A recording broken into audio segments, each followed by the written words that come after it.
नमस्कार, good morning. I hope you all are good my dear friends. आज 26 सितंबर 2022 है। Welcome to the Hindu analysis of Curiously Education. मैं हूं प्रशांत मावानी। दोस्तों, आज हमारे टेबल पर हैं चार important topics. Reforming United Nations, एक बहुत ही इंपॉर्टेंट आर्टिकल आज के द हिंदू न्यूज़पेपर में है, जिसको हम विस्तार से समझेंगे। Then we have over the top, ये प्राइवेसी और टेलीकम्युनिकेशन के साथ जुड़ा हुआ टॉपिक है।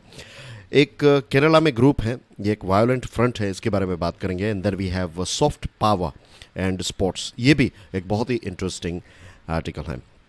तो let's start our discussion with the first one, a ground plan for India's reformed multilateralism. The Hindu का ये आर्टिकल है। हमारे external affairs minister doctor S Jaishankar साहब जो हैं, वो यूनाइटेड स्टेट्स की विजिट पर थे फ्रॉम 18 सितंबर टू 28 सितंबर। इससे पहले 2019 में एस जयशंकर साहब जो हैं, वो इतने लंबे दिनों के लिए 11 दिनों के लिए वो गए थे 2019 में यूनाइटेड स्टेट्स में, यूएसए में। और उस समय पर भी जनरल असेंबली, जो यूनाइटेड नेशंस की जनरल असेंबली है, तो वो सितंबर में होती है। आई एम श्योर आपको इसके बारे में पता होगा। तो उस समय पर उन्होंने 7 थिंक टैंक्स जो हैं उनके साथ डिस्कशन की थी, एक मीटिंग की थी वॉशिंगटन डीसी में। इस बार उन्होंने बहुत सारे अलग अलग ग्रुप्स के साथ मीटिंग की है। और अगर इस पूरी विज़िट को देखा जाए, हमारे minister of external affairs doctor S Jaishankar की ये वाली जो विज़िट है 2022 की, तो इससे हमें पता चलता है कि भारत जो है वो बायलैटरल लेवल पर, यानी कि द्विपक्षीय लेवल पर, और मल्टीलैटरल लेवल पर, मल्टीलैटरल यानी कि दो से ज़्यादा जब देश होते हैं तो उसको ट्राईलैटरल कहा जाता है। फिर 4 होंगे तो क्वाड्रिलैटरल, और उससे ज़्यादा होते हैं तो फिर जनरली मल्टीलैटरल, यानी कि अलग अलग ग्रुप्स के साथ भारत जो हैं वो एक अलग लेवल की डिप्लोमेसी जो है वो अब भारत ने स्टार्ट कर दी है। भारत एक नए जोन में नए बदलाव करने के लिए तैयार है। It is a unique visit as it seeks to achieve a vast list of objectives.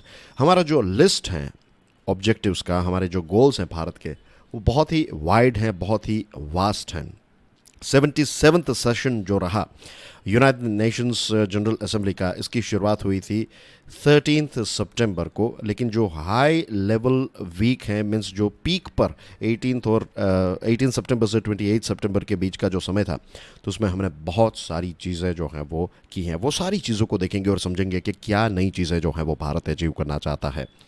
आपको पता है कि शंघाई कोऑपरेशन ऑर्गेनाइजेशन की एक मीटिंग जो है वो उज़्बेकिस्तान के समरकंद में हुई थी, और वहाँ पर हमारे प्राइम मिनिस्टर मोदी साहब जो हैं वो भी गए थे। हमने ये भी देखा था कि शी जिनपिंग जो हैं वो भी वहाँ पर उपस्थित थे। By the way, Xi Jinping का नाम यहाँ पर लिया है तो कल मैंने एक वीडियो बनाया है कि क्या चाइना में मिलिट्री कू हुआ है, क्या शी जिनपिंग जो है वो हाउस अरेस्ट में है। इस वीडियो को देखने के लिए आई बटन को क्लिक कीजिए। You can watch this short video. उससे आपको काफ़ी सारी इन्फॉर्मेशन जो है वो चाइना में फ़िलहाल क्या चल रहा है उसका एक ओवरव्यू जो है वो मिल जाएगा। Okay, coming back to this one, Shanghai cooperation organisation में 2 ऐसे देश हैं। कौन से हैं? रशिया और चाइना। ये बाय द वे एससीओ जो है ये चाइना लेड है, यानी कि चाइना ने इसकी शुरुआत की। और आज हम जानते हैं कि ग्लोबल लेवल पर चाइना और रशिया जो हैं वो एक दूसरे के बहुत ही अच्छे दोस्त बन चुके हैं। और इनके जो दुश्मन देश हैं वो हैं यूएसए लेड ग्रुप। तो वेस्टर्न कंट्रीज़ जो हम कहते हैं, उसमें बहुत सारे वेस्टर्न कंट्रीज़, यानी कि जो पश्चिमी संस्कृति वाले देश हैं, जैसा कि यूएसए, यूके, फ्रांस, जर्मनी, इसमें ऑस्ट्रेलिया भी आ गया। भले ही ऑस्ट्रेलिया जो है वो जियोग्राफिकली स्पीकिंग साउथ में है, राइट, लेकिन फिर भी ये जो ऑस्ट्रेलिया है, न्यूजीलैंड है, ये सारे यूएसए लेड एक बड़ी सी अम्ब्रेला आप समझ लीजिए कि यूएसए ग्रुप के ही पार्ट हैं। तो रशिया और चाइना जो हैं वो इन सारे देशों के कहीं ना कहीं जो हैं वो दुश्मन देश बन चुके हैं, because of the things that this China and Russia doing. Russia की बात करें तो ये जो वॉर अभी चल रहा है यूक्रेन में, तो इसकी वजह से ही यूएसए और दूसरे देश जो हैं, खास करके जो नेटो देश हैं, वो रशिया को अपना दुश्मन मानते हैं और चाइना जो है वो रशिया को सपोर्ट करा। ये सारी चीज़ें जो हैं वो हमने कई बार डिस्कस की है, तो उनकी गहराइयों में नहीं जा रहा हूँ, वरना फिर आज की जो डिस्कशन है वो अधूरी रह जाएगी। ओके, अब इंडिया जो है वो एक नए तरीके से, एक रिन्यूड तरीके से मल्टीलैटरल डिप्लोमेसी कर रहा है, और इंडिया का जो फोकस है वो ये है कि यूनाइटेड नेशंस सिक्योरिटी काउंसिल जो है इसको रिफॉर्म किया जाए। रिफॉर्म यानी कि इसमें नए बदलाव किए जाएं। अगेन थोड़ी बेसिक चीज़ आपको बता दूं, यूनाइटेड नेशंस का जन्म कब हुआ? मिड 1940s में हुआ, राइट। अब आज से 77 ईयर्स पहले यूनाइटेड नेशंस का जन्म हुआ, लेकिन यूनाइटेड नेशंस जो हैं वो आज भी 77 ईयर्स पहले, लगभग 8 दशक पहले जो दुनिया की स्थिति थी, उस स्थिति को ध्यान में रखते हुए यूएन को बनाया गया। लेकिन यूएन में बहुत बड़े रिफॉर्म्स हुए ही नहीं हैं। For example, United Nations security council की बात करें तो आप जानते हैं कि इसके 5 परमानेंट मेंबर्स हैं जिनको हम P5 देश कहते हैं, और बाकी के 10 जो देश हैं ये नॉन परमानेंट कंट्रीज़ होते हैं। यानी कि ये 10 देश जो हैं तो ये 2 सालों के लिए इनका इलेक्शन होता है, और 2 सालों के लिए ये देश जो हैं वो UNSC का पार्ट बनते हैं। ये 5 देश जो हैं वो हमेशा UNSC का पार्ट रहते हैं, और इन 5 देशों के पास ही एक ख़ास चीज़ है जिसको कहते हैं वीटो पावर। अब ये वीटो पावर कैसे काम करता है वो भी देख लेते हैं। रेगुलर स्टूडेंट्स, आपको तो ये सारी चीज़ें पता है, लेकिन जो नए स्टूडेंट्स हमारे साथ हर रोज़ जुड़ रहे हैं तो उनके लिए ये समझना बहुत ही इंपॉर्टेंट है, तो आपके लिए ये एक प्रकार का रिवीजन भी हो जाएगा। ओके, तो वीटो पावर में ये होता है, पहले तो हम ये समझ लेते हैं कि P5 में कौन कौन से देश हैं। USA, UK, France, Russia and China, ये 5 देश हैं P5। इनके पास जो वीटो पावर है वो ऐसा होता है कि मान लीजिए जो टोटल 15 देश हैं, 5 परमानेंट और 10 non permanent of this UNSC, तो इसमें अगर लेट्स से रशिया ने जो वॉर स्टार्ट किया है यूक्रेन में, इसको लेकर अगर ये 15 देशों में से ऑफ कोर्स 14 देश जो हैं वो ये कहेंगे कि ये वॉर जो चल रहा है ये गलत है, रशिया के खिलाफ कोई एक्शन लेनी चाहिए। अगर ये 14 देश ऐसा कहते हैं टोटल 15 में से, और रशिया जो है वो एक रशिया ये कह देगा कि नहीं, no we are using our veto power, तो फिर बाकी के जो देश हैं वो कुछ नहीं कर पाएंगे। दूसरी जो सबसे फैसिनेटिंग चीज़ जो है इस P5 की, वैसे आप देखिए यहाँ पर ये 3 देश जो हैं ये USA की टीम में है, ये 2 देश जो हैं वो उन्होंने अपनी एक टीम बना ली है। वैसे ये दुश्मन देश हैं, लेकिन जब भी P5 को एक्सपांड करने की बात आती है, ऐसा कहा जाता है कि इंडिया को भी वीटो पावर मिलना चाहिए, इंडिया जो है वो परमानेंट मेंबर बने UNSC का, तब ये पाँचों के 5 देश जो हैं वो मिलकर कहीं ना कहीं मना कर देते हैं। वो हमें कहेंगे कि नहीं नहीं, हमें तो इसको एक्सपांड करने की ज़रूरत है, ये वो एक्सेट्रा, हमारे फेस पर ऐसा कहेंगे कि नहीं इसको एक्सपांड करने की ज़रूरत है, लेकिन जब एक्सपांशन की बात आती है तब वो अपनी बात से मुकर जाते हैं। तो UNSC जो है उसको आज के ज़माने को ध्यान में रखते हुए, आज हम 21st सेंचुरी में जी रहे हैं, राइट, आज के चैलेंजेस जो हैं वो काफ़ी अलग हैं, उसको हम 77 ईयर ओल्ड टेक्निक से या फिर 77 ईयर ओल्ड जो सेटअप हैं उससे आज के ज़माने के इश्यूज़ को सॉल्व करने के लिए जाएंगे तो सॉल्व होंगे ही नहीं। और भारत ये चाहता है कि जो डेवलपिंग देश हैं इनका रिप्रेजेंटेशन जो है वो UNSC में और ज़्यादा इंक्रीज़ हो। 77th जनरल असेंबली जो है इसकी थीम ये रही, a watershed moment transformative solutions to interlocking challenges, ये इसकी थीम रही, और इसमें भारत जो है काफ़ी एक स्ट्रॉन्ग पार्टनर के तौर पर उभरा है यूनाइटेड नेशंस का। 3 बड़े प्रॉब्लम्स, 3 इंपॉर्टेंट चीज़ें जो हैं वो हमें ध्यान में रखनी चाहिए। Number 1, when it comes to United Nations, of course जो कोविड-19 आया, नंबर 1 ये है, कोविड-19 पेंडेमिक ने ये दिखाया कि यूनाइटेड नेशंस जो हैं वो आज के ज़माने के प्रॉब्लम्स को सॉल्व नहीं कर पाया, बहुत ही कमज़ोर लगा यूनाइटेड नेशंस, क्योंकि बहुत सारे देशों ने अपनी बॉर्डर्स यूनिलैटरली, यानी कि विदाउट किसी भी देश के साथ कंसल्टेशन के बिना खुद की बॉर्डर्स जो है वो बंद कर दी। यूनाइटेड नेशंस जो कह रहा था वो भी नहीं मान रहे थे ये देश। आपको याद होगा मैंने ये बात भी बताई थी कि कैसे यूएसए ने एक मास्क और पीपी किट और ये सारी चीज़ें जो हैं वो चाइना से, मीन्स कोविड से पहले यूएसए की भी सारी किट्स जो हैं वो चाइना ही बनाता था, तो चाइना से एक शिपमेंट जो है वो जर्मनी के लिए जा रहा था और यूएसए ने उस शिप को एक प्रकार से आप कह सकते हैं कि किडनैप कर लिया और सारा सामान जो है वो फिर यूएसए पहुंचा दिया। तो ऐसी खबरें भी कोविड के टाइम पर आ रही थी। आप में से कुछ रेगुलर स्टूडेंट्स को ये बात शायद याद होगी, नहीं है तो ऐसी ऐसी चीज़ें जो हैं वो हुई। तो इसमें यूएन को इसमें बीच में आना चाहिए था। यूएन को इस प्रकार से, इट्स लाइक आपने रूल्स बनाए हैं, राइट, क्रिकेट मैच चल रहा है और फिर एक टीम आती है वो अपने हिसाब से रूल्स को ब्रेक कर रही है और बीसीसीआई या फिर आईसीसी जो है वो कुछ नहीं कर पाता है, तो फिर क्या फ़ायदा है बीसीसीआई या फिर आईसीसी का। तो ये सिचुएशन हो गई है यूनाइटेड नेशंस की। Supply chains were interrupted, almost every country was in need of vaccine. बहुत सारे देशों को वैक्सीन की ज़रूरत थी और उस टाइम पर भी हमने ये चीज़ डिस्कस की थी। आपको अगेन याद दिलाना चाहूँगा कि ये जो डेवलप्ड देश हैं इन्होंने दुनिया की अलग अलग जो वैक्सीन बनाने वाली कंपनीज़ हैं उनको क्या कहा था, उनको एडवांस में पैसे दे दिए थे और कहा था कि अगर आपके पास वैक्सीन आ जाए तो हमें इतने लाख इतने करोड़ों डोजेस जो हैं वो चाहिए। तो इससे क्या हुआ कि पहले अपने देश को सिक्योर कर लिया, बाकी के देशों के साथ जो हो रहा है भले ही हो जाए। ऐसा नहीं होना चाहिए था। यूनाइटेड नेशंस अगर बहुत ही स्ट्रॉन्ग होता, अप टू डेट होता, तो यूएन जो है वो सारी चीज़ें अपने कंट्रोल में रखता और पॉपुलेशन वाइज अलग अलग देशों को वैक्सीन प्रोवाइड करता, लेकिन ऐसा नहीं हुआ। तो ये एक नंबर 1 पॉइंट है जो कहता है कि यूएन को रिफॉर्म की ज़रूरत है। नंबर 2, यूनाइटेड नेशंस जो हैं वो अलग अलग वॉर्स को भी रोक नहीं पाया। इराक का एक यहाँ पर आपको एग्जांपल देना चाहूँगा। जो सद्दाम हुसैन थे इराक के, तो सद्दाम पर MI6 यानी कि ये जो जेम्स बॉन्ड फिल्म है ना, जेम्स बॉन्ड कैरेक्टर, तो ये यूके की एक खुफिया एजेंसी है MI6। अब MI6 के एजेंट्स और CIA यानी कि USA की खुफिया एजेंसी, जैसे हमारे देश में R&AW हैं, रिसर्च एंड एनालिसिस विंग, वैसे MI6 UK की है, CIA जो है वो USA की है।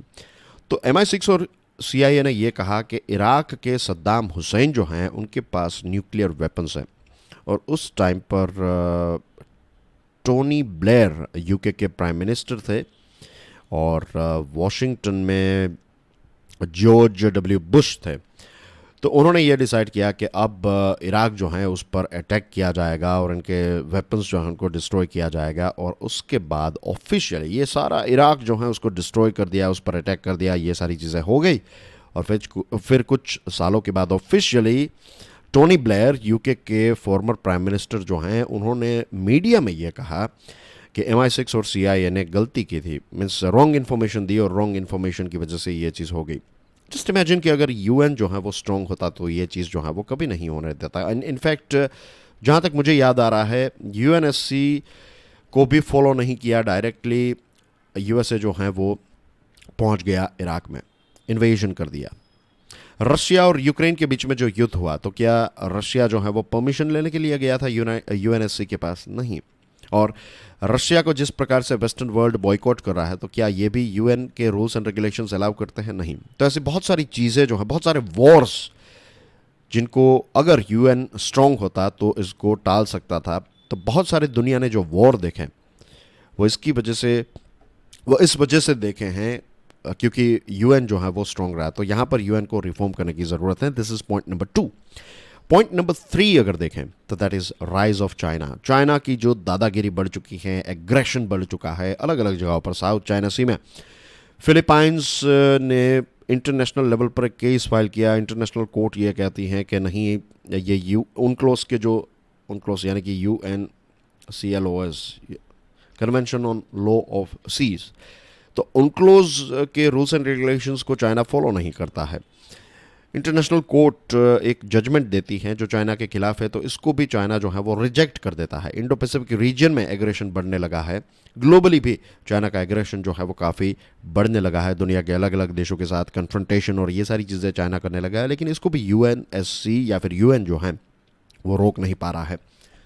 चाइना बहुत सारे मल्टीलेटरल ऑर्गेनाइजेशंस को भी कंट्रोल कर रहा है। चाइना के डिप्लोमेट्स को कितने सारे यूनाइटेड नेशंस के अलग अलग जो ऑर्गेनाइजेशंस हैं, यूएन के ऑर्गेनाइजेशंस, यूएन के अंदर अलग अलग जो ऑर्गेनाइजेशंस हैं, तो उनमें चाइना के ऑफिशियल्स बहुत ज़्यादा आ चुके हैं। और farmer United Nations human rights chief जो मिशेल बेशले हैं, तो उन्होंने जो एक रिपोर्ट रिलीज़ करना चाहा United Nations human rights council का, तो ये रिपोर्ट जो है वो रिलीज़ करने से भी चाइना ने उनको रोक दिया। ये विगर्स के साथ जो चाइना कर रहा है, शिनजियान प्रोविंस में जो विगर्स मुस्लिम्स हैं, तो उनके साथ जिस प्रकार से उनको जो प्रताड़ित किया जा रहा है, तो ये पूरा रिपोर्ट जो है वो चाइना ने रिलीज़ ही नहीं होने दिया। तो ये भी एक चीज़ है, राइट। इसी के साथ चाइना की और बात करें तो हम जानते हैं कि 2008 मुंबई अटैक जो हुआ, तो उसके जो लश्कर ताइबा के जो चीफ हैं, ये सारे लोग जो यूनाइटेड नेशंस ये मानता है, दुनिया के अलग अलग देश मानते हैं, जानते हैं, सिर्फ मानते नहीं हैं, जानते भी हैं, उनके पास एविडेंस है, तो ऐसे ग्लोबल टेररिस्ट्स को भी बचाते रहता है। पाकिस्तान कितनी सारी गलत चीज़ें करता है, लेकिन चाइना जो है वो अपना वीटो पावर इस्तेमाल करते करते हमेशा पाकिस्तान को यूएनएससी में बचा लेता है। तो ये तीन बड़ी ऐसी चीज़ें हैं, अगर इनको ही देखें तो लगता है कि नहीं, यूएनएससी को और यूनाइटेड नेशंस को रिफॉर्म की ज़रूरत है। अब हम बात करते हैं भारत की। एस जयशंकर साहब जो हैं, उन्होंने G4 के साथ भी एक मीटिंग की। G4 में कौन से देश हैं? ब्राज़ील, इंडिया, जर्मनी और Japan.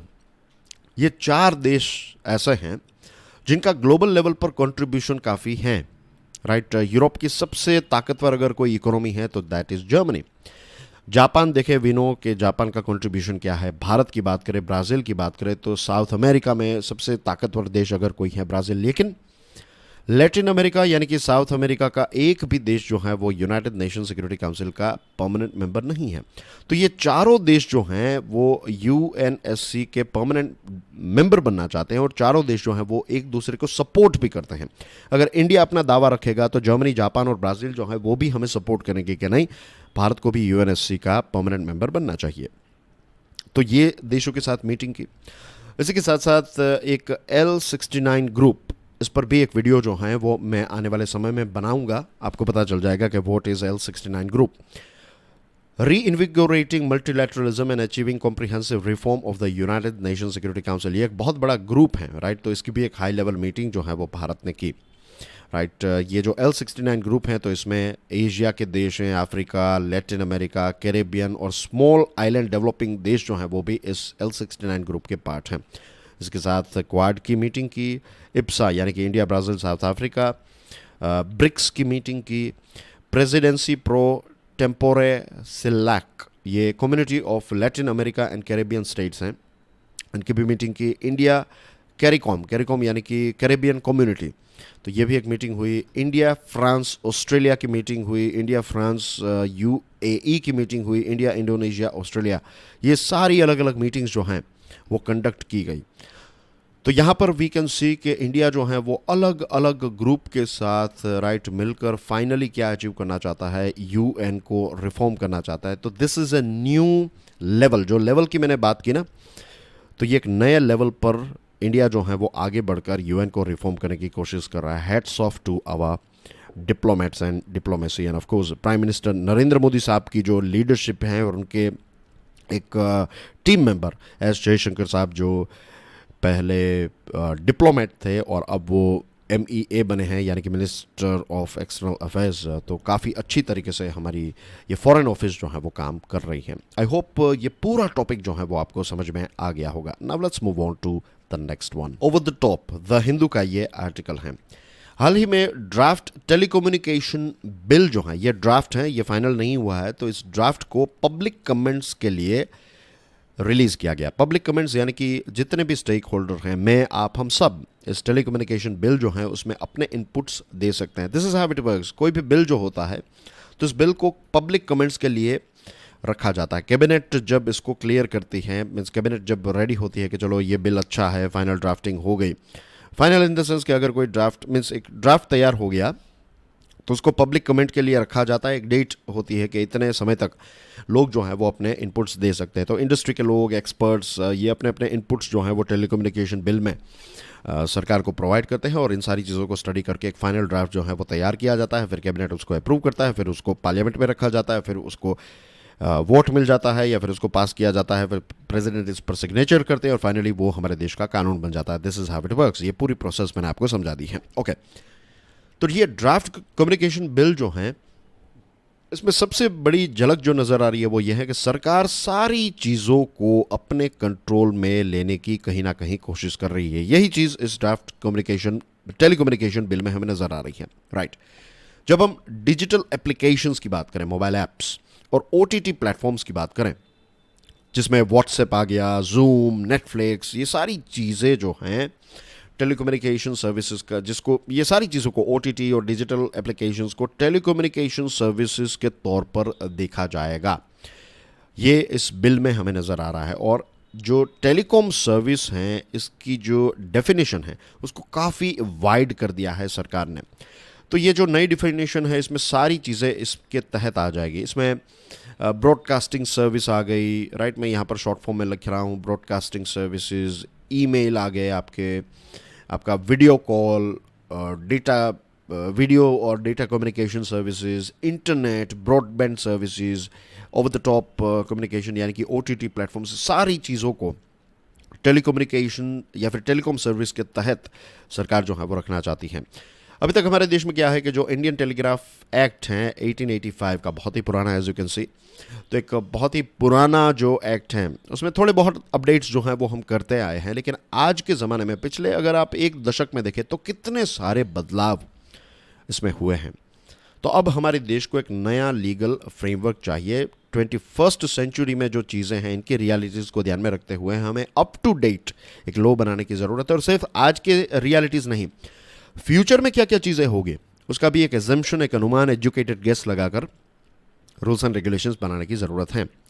And it's not just about technology. सिर्फ क्या टेक्नोलॉजी में बदलाव आया है? नो, टेक्नोलॉजी में तो technology is just a tool. आप इसको गहराई से समझ लीजिएगा। एक बहुत ही इंपॉर्टेंट मैं आपको बात बता रहा हूँ, मुझे नाम नहीं याद आ रहा है, लेकिन उन्होंने जो कहा वो चीज़ काफ़ी अंडरस्टैंड मीन्स काफ़ी अच्छी है। एक बहुत ही विद्वान व्यक्ति ने, एक स्कॉलर ने ये कहा, उसको जब पूछा गया कि आज से लेट्स से 100 साल पहले, आज का जो हमारा समय है, आज जब हम जिंदा हैं, ये वाला पूरा आप 2000 से लेकर 2022 या फिर 2030 वाला जो पूरा ये 3 दशक हैं, उसको कैसे देखा जाएगा? आज से 100-150 साल पहले जो इंसान हो मीन्स आएंगे, जो हमारी फ्यूचर जनरेशन्स हैं, वो इस समय को कैसे देखेगी? वो ऐसा देखेगी कि ये समय जो है वो टेक्नोलॉजी का समय था। नहीं, ये समय जो है उसको ह्यूमन बींग्स जो हैं उनका एक अपग्रेडेशन हुआ है, ऐसे पॉइंट ऑफ व्यू से देखा जाएगा। हमें लगेगा कि नहीं, टेक्नोलॉजी का नया युग आया, technology is just a tool. Technology की वजह से भले ही चेंजेस आए, लेकिन ह्यूमन सोसाइटी जो है उसकी एक अंडरस्टैंडिंग जो है वो और ज़्यादा इंक्रीज हुई।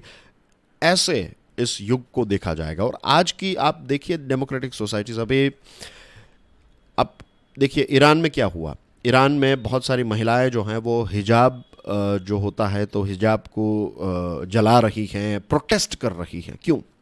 पहला ऐसा नहीं होता था, अब इसलिए हो रहा है क्योंकि आज के ज़माने में हम देखते हैं कि जापान के स्कूल के बच्चे जो हैं वो कैसे चलकर स्कूल में जाते हैं। हम आज घर बैठे देख सकते हैं कि ईरान में क्या हो रहा है। ईरान के जो लोग हैं वो देख सकते हैं कि USA, इंडिया, दूसरे देशों में महिलाएं जो हैं उनकी सिचुएशन क्या है। तो आज अंडरस्टैंडिंग बहुत ही ज़्यादा वाइड हुई है लोगों की, और लोगों के जो राइट्स हैं, उनकी प्राइवेसी, ट्रांसपेरेंसी, इसको लेकर भी एक्सपेक्टेशंस जो हैं वो काफ़ी ज़्यादा है। और हमारे देश में तो सुप्रीम कोर्ट ने एक पुत्थस्वामी वाला जो जजमेंट है, फंडामेंटल राइट के तौर पर डिक्लेयर किया है राइट टू प्राइवेसी को, कि राइट टू प्राइवेसी जो है वो हमारा फंडामेंटल राइट है।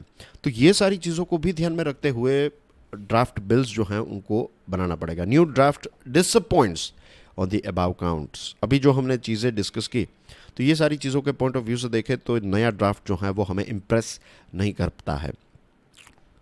Government has the powers to prevent a message from being transmitted on the occurrence of any public emergency or in the interest of the public safety. Government अगर चाहे तो किसी particular message को transmit होने से रोक सकती है, ये इस पर्टिकुलर बिल में है। इसके साथ एक ये भी बात बताई गई है कि जो ये प्लेटफॉर्म्स हैं, तो ये प्लेटफॉर्म्स को ये भी आइडेंटिफाई करना पड़ेगा कि अगर कोई मैसेज है तो वो कहाँ से पैदा हुआ, किसने उस मैसेज को स्टार्ट किया, पहले कौन सा वो मोबाइल फ़ोन था या फिर कंप्यूटर था जहाँ से वो मैसेज जो है वो स्प्रेड होना स्टार्ट हुआ। तो ये चीज़ें भी ट्रैक करनी पड़ेगी जब भी चाहिए गवर्नमेंट को, गवर्नमेंट ये चीज़ को ट्रैक कर सके। तो ये चीज़ विदाउट डिक्रिप्शन से, डिक्रिप्शन के बिना ये नहीं हो पाएगा। जब तक मीन्स सरकार को पता चल जाएगा, सरकार मीन्स कहीं ना कहीं हमारा डेटा, हमारी प्राइवेसी जो है उसका वायोलेशन होगा, क्योंकि जब चाहे तब सरकार जो है वो ये सारी चीज़ें जो हैं उसके रूट तक जा सकती है। हाँ, आतंकवादी संस्थाओं को पकड़ने के लिए, आतंकवादियों को पकड़ने के लिए, या फिर कोई हेट क्राइम या फिर इस प्रकार के वायलेंस और ये सारी चीज़ें हो रही है, तो दैट्स अ डिफरेंट थिंग। उसके लिए अगर यूज़ किया जाए तो वी ऑल एग्री, क्योंकि लार्जर पब्लिक की सेफ्टी के लिए है। लेकिन इसका मिसयूज़ भी होगा। हमने देखा कि कैसे वो जो व्हाट्सएप को हैक किया गया था, इजराइल का वो जो एक ऐप है उसका इस्तेमाल करते हुए, और उस पर सरकार जो है उसने मीन्स एक चुप्पी अभी तक हमें देखने को मिली है। तो बहुत सारे प्रश्न जो हैं वो अब उठते हैं। तो इसको मीन्स ये ड्राफ्ट जो हैं इट्स नॉट इम्प्रेसिंग अस, और बॉटम लाइन यही है कि फिर से इसको ड्राइंग बोर्ड पर ले जाने की ज़रूरत है, फिर से इस पर और ज़्यादा सोचने की ज़रूरत है। वायलेंट फ्रंट, द हिंदू का यह आर्टिकल है। 22 सितंबर को NIA यानी कि national investigation agency, national investigation agency ने 100 से भी ज़्यादा popular front of India PFI, ये PFI जो ग्रुप है इसके 100 से भी ज़्यादा लीडर्स और एक्टिविस्ट्स को अरेस्ट किया। 15 राज्यों में रेड्स कंडक्ट की NIA ने, और उसके बाद ये 100 से भी ज़्यादा लीडर्स को पकड़ा गया। अब ये जो PIF है ये केरला में इसका जन्म हुआ, केरला ही इसका लॉन्च पैड है। वो अपने आप को एक न्यू सोशल मूवमेंट के तौर पर कहती है, लेकिन इसका कैरेक्टर जो है वो काफ़ी वायोलेंट है, काफ़ी थ्रेटनिंग है, और काफ़ी प्रोवोकेटिव स्लोगन्स और स्पीचेस जो हैं वो ये रिलीज़ करती है, ये पर्टिकुलर ग्रुप। PFI जो है, PFI एक दूसरा जो एक पार्टी है, social democratic party of India. अब ये मानते नहीं है कि ये एक दूसरे के साथ जुड़े हुए हैं, लेकिन वी ऑल नो कि ये एक दूसरे के साथ जुड़े हुए हैं, और इनका जो काम करने का तरीका है ये काफ़ी अनकॉन्स्टिट्यूशनल है।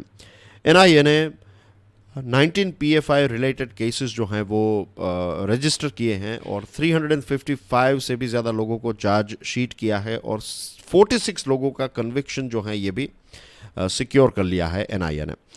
NIA जो है ये इसका चार्ज ये है कि ये जो पर्टिकुलर ग्रुप है ये एक अल्टरनेटिव जस्टिस डिलीवरी सिस्टम को प्रोपोगेट करता है, ये वायलेंस को जस्टिफिकेशन देता है कि वायलेंस जो है, न्याय के लिए वायलेंस का इस्तेमाल करना ओके है। इसके साथ यंगस्टर्स को अलकायदा जैसे ग्रुप में ज्वाइन करने का काम करता है, और हमारे देश में इस्लामिक रूल को एस्टैब्लिश करने की कॉन्स्पिरेसी जो है उसमें भी ये पार्ट लेता है। 2013 में जो एक नारथ आर्म्स ट्रेनिंग केस था तो उसमें भी ये ग्रुप इन्वॉल्व था।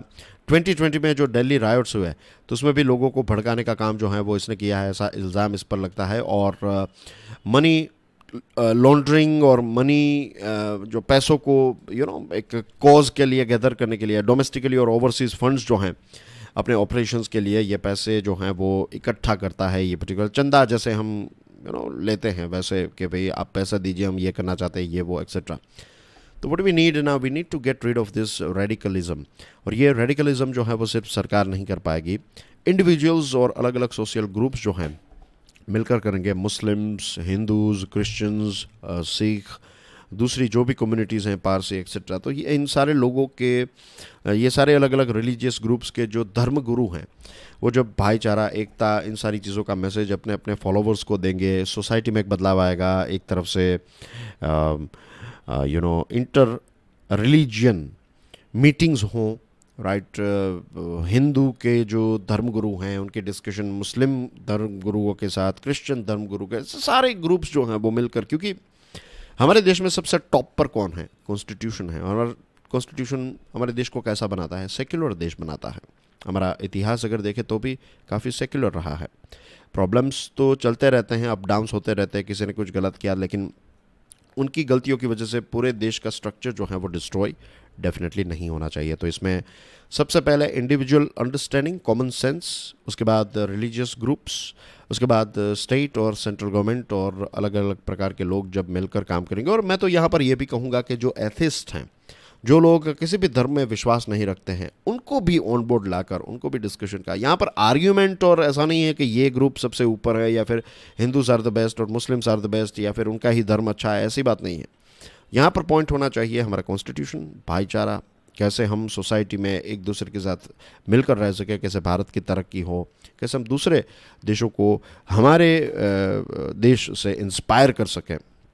ये सारी चीज़ें जो हैं वो अगर होने लगेगी तो ऐसे ग्रुप्स जो हैं वो धीरे धीरे ख़त्म हो जाएंगे। विचारधारा को आप विचारधारा से ही मार सकते हैं, एक आतंकवादी को आप गोली से मार सकते हैं, लेकिन आतंकवाद को अगर ख़त्म करना है तो मिलकर ही सभी को काम करना पड़ेगा। विचार को विचारों से ही मारा जा सकता है। दोस्तों, ये वाला आर्टिकल भी काफ़ी इंटरेस्टिंग है। Soft power the new race, every country wants to win. Soft power, right, hard power यानी कि military power. For example USA जो है वो हार्ड पावर से देखें तो सबसे ज़्यादा एयरक्राफ्ट कैरियर्स उनके पास हैं, सबसे ज़्यादा एयरक्राफ्ट फाइटर जेट्स उनके पास हैं, सबसे ज़्यादा बड़ी military in terms of technology और रिसोर्सेज वाइज वो हैं। लेकिन आज के ज़माने में क्या सबसे ताकतवर देश इन टर्म्स ऑफ मिलिट्री वही दुनिया पर राज कर सकता है? नो। आपको सॉफ्ट लेवल पर भी, कल्चरल लेवल पर, पॉलिटिकल लेवल पर देशों के साथ अगर आपकी मित्रता है, गहराई है, तो इन्फ्लुएंस जो है वो काफ़ी ज़्यादा बढ़ जाता है। स्क्रीन पर जो तस्वीर है, इनका नाम है जोसेफ नाई जूनियर, एक अमेरिकन पॉलिटिकल साइंटिस्ट थे और लेट 1980s में उन्होंने कहा, soft power is a power of attraction through culture, political ideas and policies rather than coercion. दादागिरी या फिर हिम्मत या फिर ताकत से नहीं, मित्रता से आप दूसरे देशों को अपनी तरफ अट्रैक्ट कर सकते हैं। और इंटरनेशनल स्पोर्टिंग इवेंट्स जो हैं, इसका एक बहुत इंपॉर्टेंट रोल रहता है सॉफ्ट पावर को बूस्ट करने के लिए। टोक्यो ओलंपिक्स में हमने 7 मेडल जीते। नीरज चोपड़ा हमारे देश के हाउस होल्ड नेम, हमारे देश के नहीं दुनिया के हाउस होल्ड नेम बन गए। हमारे देश के तो डेफिनेटली हाउस होल्ड नेम बन ही चुके हैं। दुनिया के अलग अलग देश जो हैं वो नीरज चोपड़ा को आज जानते हैं और हम जानते हैं उनका स्ट्रगल कैसा रहा। तो नीरज चोपड़ा के सक्सेस की वजह से जेवलिन थ्रो जो है वो हमारे देश में काफ़ी फेमस हो गया। बर्मिंघम 2022 कॉमनवेल्थ गेम्स में हमने 61 मेडल्स जीते। इसमें 22 गोल्ड मेडल्स हमने जीते। तो भारत अब धीरे धीरे जो है वो स्पोर्ट्स में काफ़ी प्रोग्रेस कर रहा है। भारत के लिए ये बहुत ही इंपॉर्टेंट, देखिए भारत एक डेमोक्रेटिक कंट्री है।